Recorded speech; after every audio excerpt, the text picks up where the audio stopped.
Collagen holds your skin together, reinforces your joints, and lines your gut. It is the most abundant protein in your body, and 5 foods you ate today are destroying it. The supplement industry profits from replacing what these foods take away while never telling you to stop eating them. By the end of this video, you will know which 5 to cut, and you will meet 3 plants that rebuild what they destroy.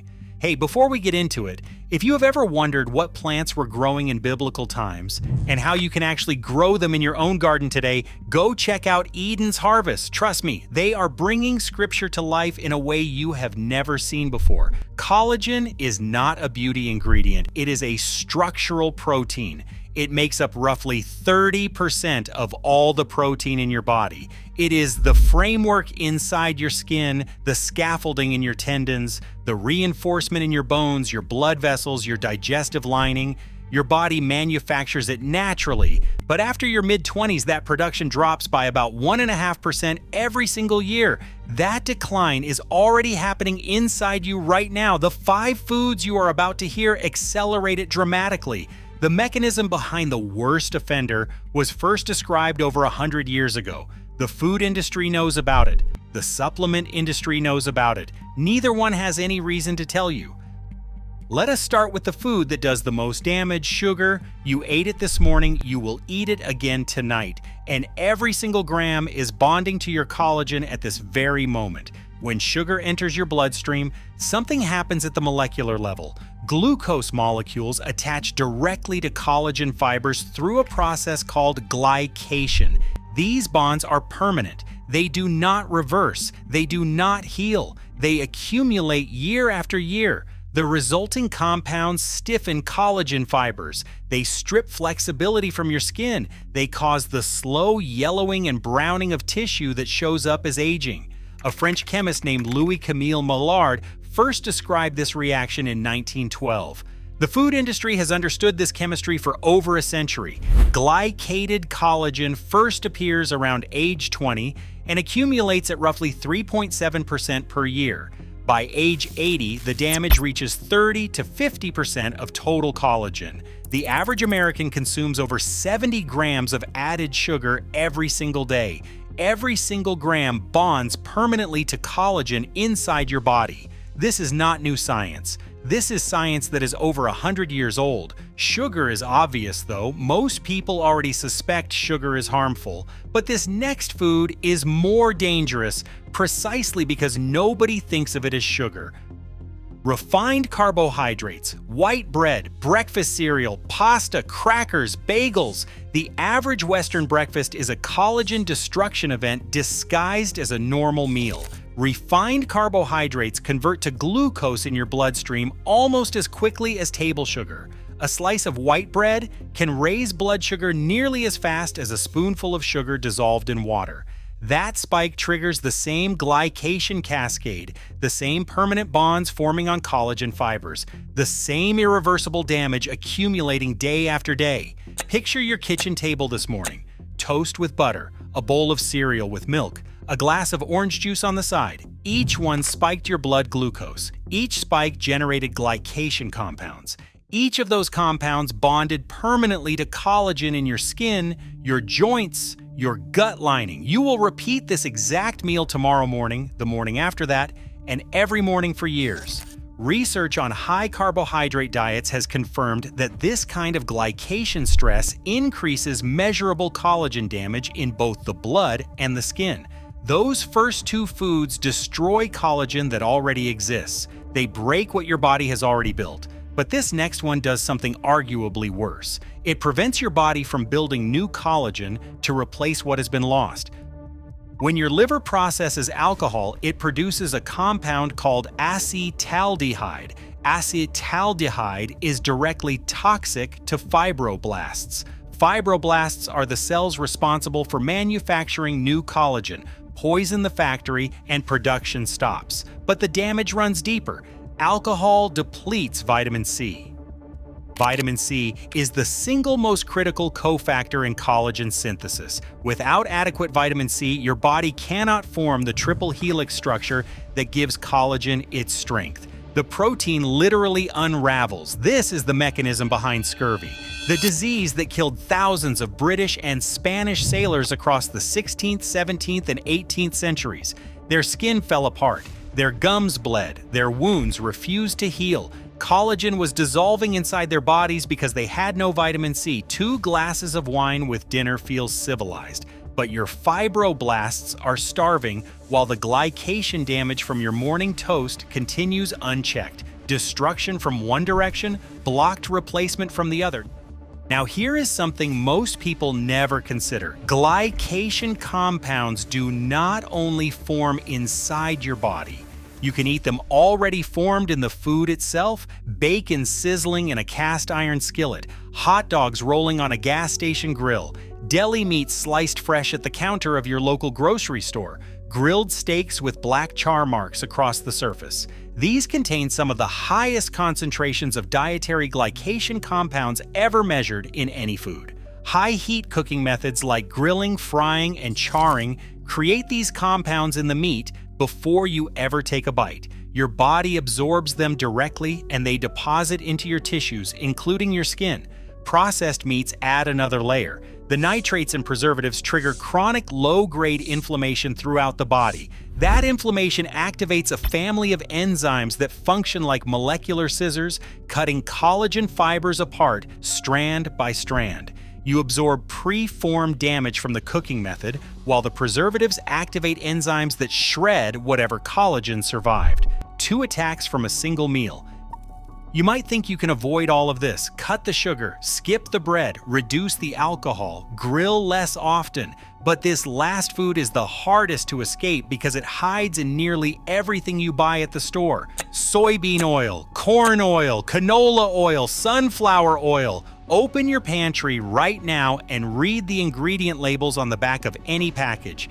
These oils are in your salad dressings, your chips, your crackers, your frozen dinners, your sandwich bread. They are in virtually every packaged food product sold in American supermarkets. 100 years ago, the ratio of omega-6 to omega-3 fatty acids in the human diet was roughly 4:1. Today, in the typical Western diet, that ratio has shifted to approximately 20:1. This happened because consumption of omega-6 rich seed oils more than doubled over the past century.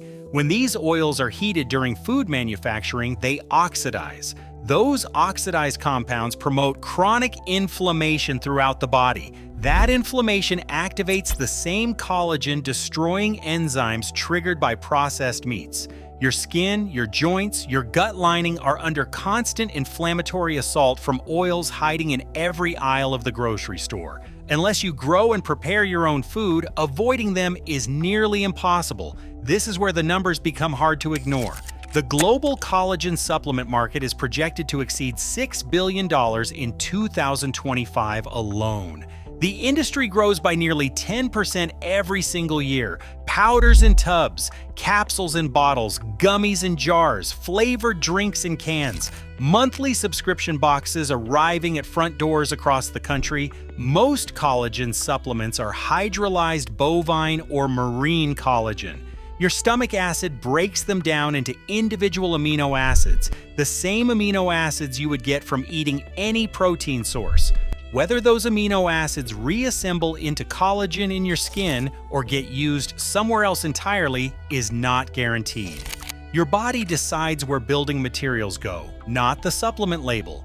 Meanwhile, nobody in the industry tells you to stop eating the 5 foods destroying collagen faster than any powder can rebuild it. Telling you to stop would eliminate the need for the product. That would be bad for business. There is a different approach.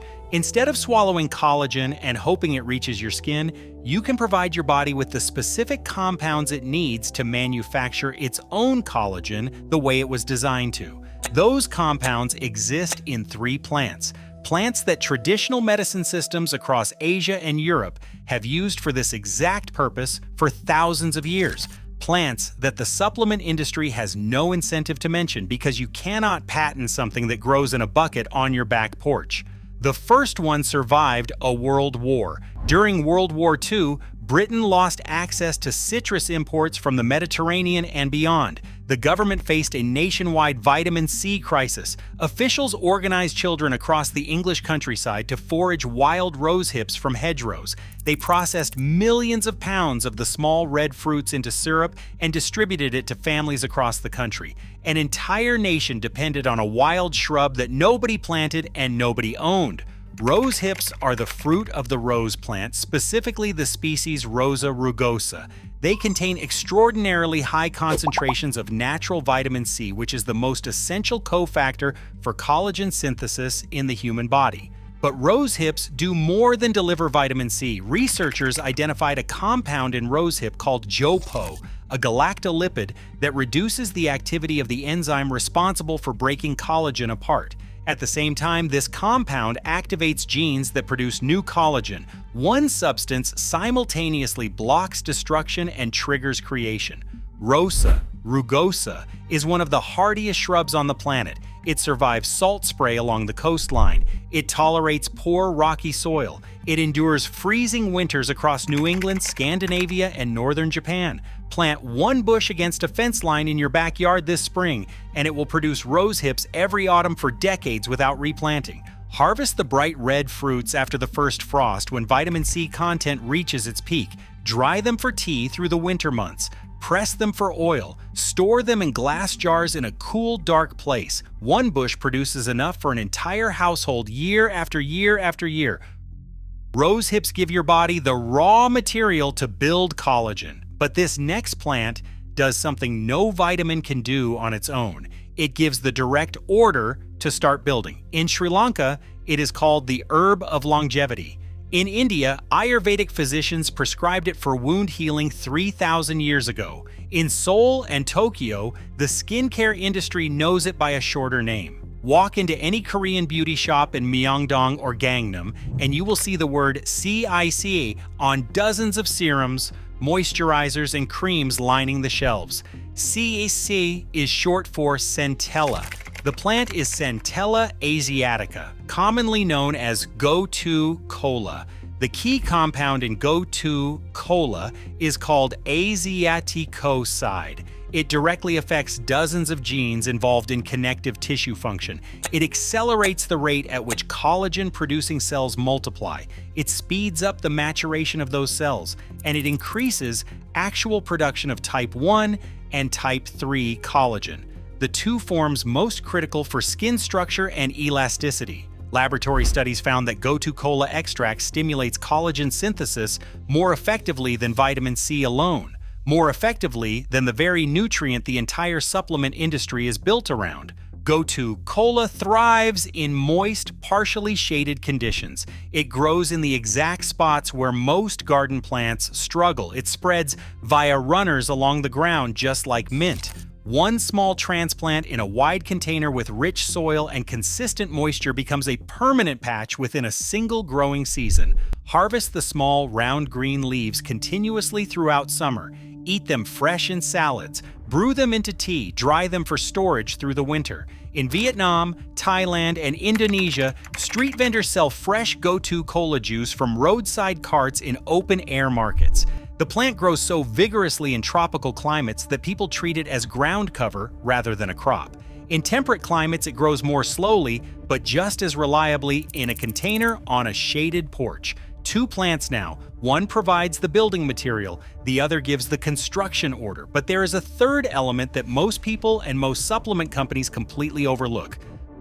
Collagen fibers do not float freely inside your tissue. Each fiber is cross-linked to its neighbors, woven together like cables in a suspension bridge.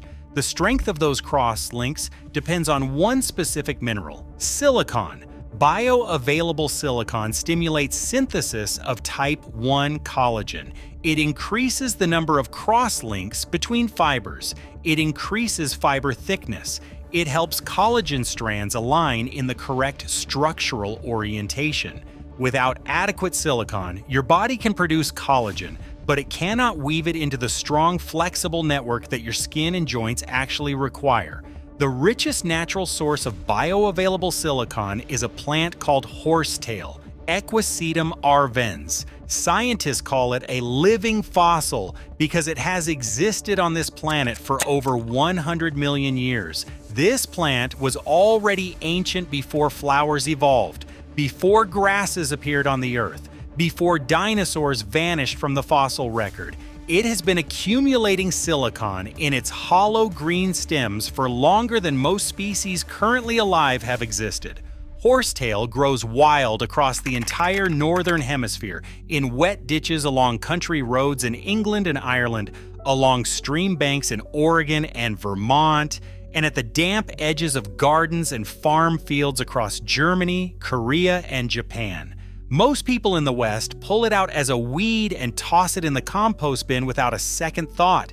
They have been discarding the answer and buying the substitute. Dry the stems. Brew them as tea. 1 cup of horsetail tea delivers more bioavailable silicon than any collagen supplement on the shelf at your local pharmacy. The plant spreads by underground rhizomes. Contain it in a raised bed with moist soil and it returns every single spring. No replanting, no fertilizer, no cost. It has been doing this for 100 million years without human intervention, and it will continue long after you stop thinking about it. 3 plants. Rose hips provide the vitamin C that stabilizes collagen structure. Gotu kola activates the genes that produce new collagen at the cellular level. Horsetail supplies the silicon that cross-links those fibers into structural strength. Together, they address 3 mechanisms of collagen repair: stabilization, synthesis, structural integrity. No single supplement on the market targets all 3. These plants accomplish it from containers on your porch. A rosehip bush costs less than 1 jar of collagen powder. Gotu kola propagates from a single transplant. Horsetail returns every spring without permission. What cannot be patented cannot be controlled. What cannot be controlled cannot be marketed. What cannot be marketed never enters your consciousness. 3 plants used by billions of people across Asia and Europe for thousands of years remained invisible in the West, not because anyone hid them, but because no one profited from revealing them. The rosehip bush you plant this spring will fruit this autumn and every autumn after. The Gotu kola will spread across its container without your help. The horsetail will push through the soil next March the same way it pushed through soil before humans walked the earth. Your body already knows how to build collagen. It has been doing it since before you were born. It just needs the right materials, the right signal, and the right mineral. All 3 grow in a pot. All 3 cost almost nothing, and all 3 will still be growing long after the last bottle of supplement powder collects dust on a pharmacy shelf. And do not forget, if you want to grow the same plants that have been rooted in history since biblical times, Eden's harvest has got you covered. Go show them some love.